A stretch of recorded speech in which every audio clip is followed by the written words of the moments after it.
Humanity had never seen anything as terrifying as the creatures that came from another world. They flooded the cities, and even nuclear bombs, meant to destroy entire regions, didn't stop them. The creatures just danced around the explosions, causing more chaos. People called them calamities, a reminder of how hope was fading. Just when things seemed hopeless, the 13 zodiac saints appeared. Normally, there were only 12 chosen by the gods, each with incredible powers to fight the calamities. But one day, a 13th saint appeared out of nowhere. He wasn't chosen by the gods, yet he was more powerful than anyone could imagine. This mysterious 13th saint joined the others in a mission to take down Crimson Eye, the leader of the calamities. But after the mission, only 12 saints came back. The 13th had vanished without a trace. People believed he died heroically, and his friends cried for him in front of the media. The truth, though?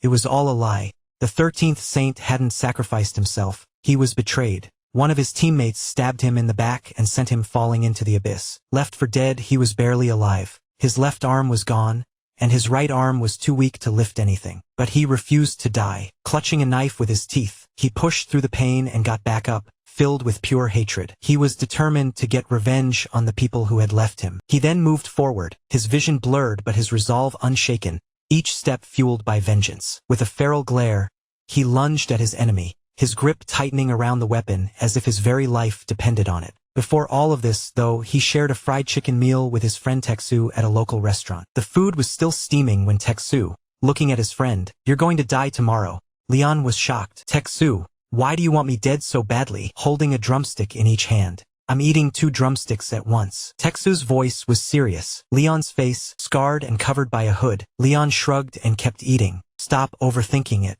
I'm not that easy to kill. Your precious zodiac saints can't even match my kill count," he said, waving it off. "You and your 12 friends might have killed some calamities, but I've taken out more than all of you combined. Stop with the crazy talk." Teksu had nothing to say. How could he argue with that? The Demon Tower was where the deadliest calamities lived, and everything started on the last day of the 20th century. That's when the calamities came and nearly destroyed humanity. In its darkest hour, 12 beings claiming to be gods appeared and gave 12 individuals powers to fight the calamities. A perfect number, 12. A 13th appeared, and he wasn't chosen by any god. But his power was unimaginable. He wasn't chosen by a god, but his strength far surpassed all the zodiac saints combined. They were constantly on edge around him.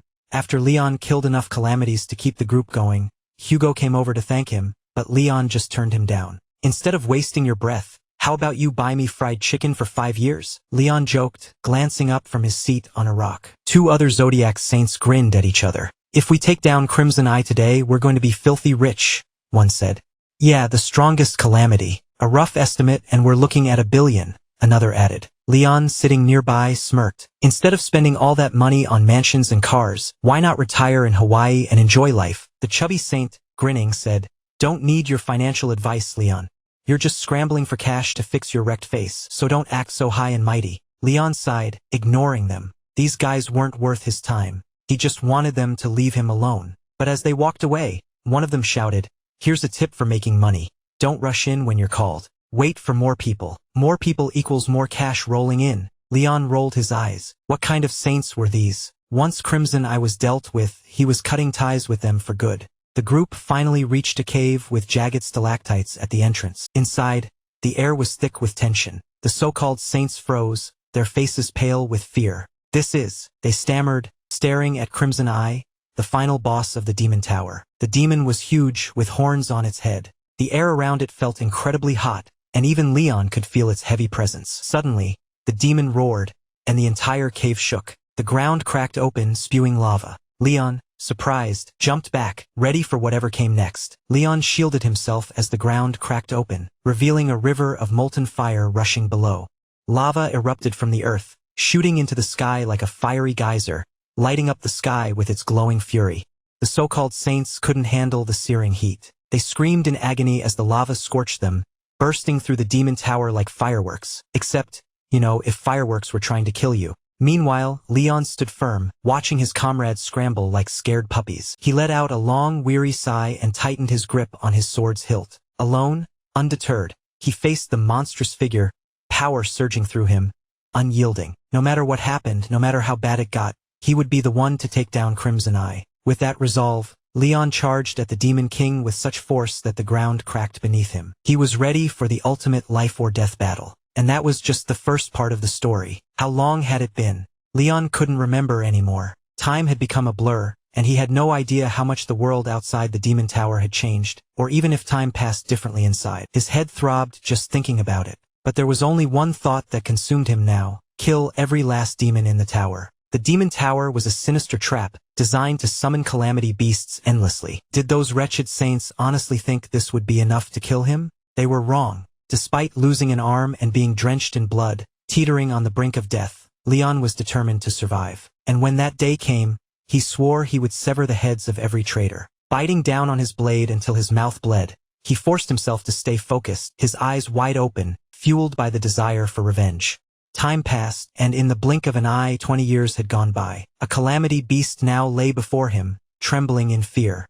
How did you make it all the way here?" the creature stammered. Leon scoffed, his voice cold. "Save you? Get real. If I said you were the last one, who else do you think is coming to save you?" With a mighty stomp, he crushed the beast with a single blow. Blood splattered as the creature crumpled lifeless to the ground. "Is it finally over?" Leon muttered, his voice tired. The scruffy, bruised man standing there was none other than Leon himself, battered but standing strong. He had hoped that wiping out all the demons would make escaping the tower easy. But no. The ground shook violently, and rocks began to rain down from above. Could this be the way out? Leon wondered aloud. But before he could think further, a massive boulder slammed into his head, knocking him unconscious and burying him under a pile of rubble. Outside, beneath a clear blue sky, the world lay in ruins. Amid the desolation, a frantic scream pierced the air. "Run quick!" Two young men sprinted as if their lives depended on it. Today was supposed to be a safe day, which was why they dared to venture outside. Who could have predicted they'd run into 3 high-level calamity wolves instead of just a pack of girls? "Damn it, we're done for!" The black-haired boy half laughed, half cried, in a panic. "I knew I should have trusted my gut. I saw this disaster coming." Behind them, one of the wolves lunged, landing between the two boys, scaring them so badly they nearly wet themselves. The black-haired boy slammed his fist into the ground in frustration. Damn it all! The wolves had surrounded them on all sides. There was no escape, just death. Gritting his teeth in rage, the boy muttered, "If Leon had survived and escaped the Demon Tower, these mutts wouldn't be a problem." As if on cue, the Demon Tower's door suddenly swung open. The two boys froze in disbelief. A blinding light flared, followed by a massive explosion that shook the entire city with overwhelming force. They struggled to stay on their feet as the ground quaked beneath them. When the tremors finally ceased, the Demon Tower was gone, replaced by a massive crater. Smoke rose from the ruins. The two boys, bewildered and battered, crawled out of the rubble. One pointed, trembling at the crater. "Jim, there's someone there." The other boy followed his gaze. A muscular, sinewy arm emerged from the smoke. Definitely not a monster. A tall, imposing figure appeared, silhouetted against the fiery wasteland. He slammed his fists together, growling with anger, his voice seething. "How dare you stab me in the back and throw me into that trap, you bastard dogs!" It was Leon. He had reemerged into the real world, his prime, muscular physique intact, cursing furiously at the traitors who had lured him into that hellish trap years ago. The bitterness of betrayal and the torment he'd endured in the Demon Tower had fused into a terrifying rage. "You're all dead meat, you filthy saints," Leon roared, his eyes blazing with vengeance. "I'm going to make you feel the depths of despair." Our video ends here. If you enjoyed it, please like and subscribe. Until next time, bye-bye.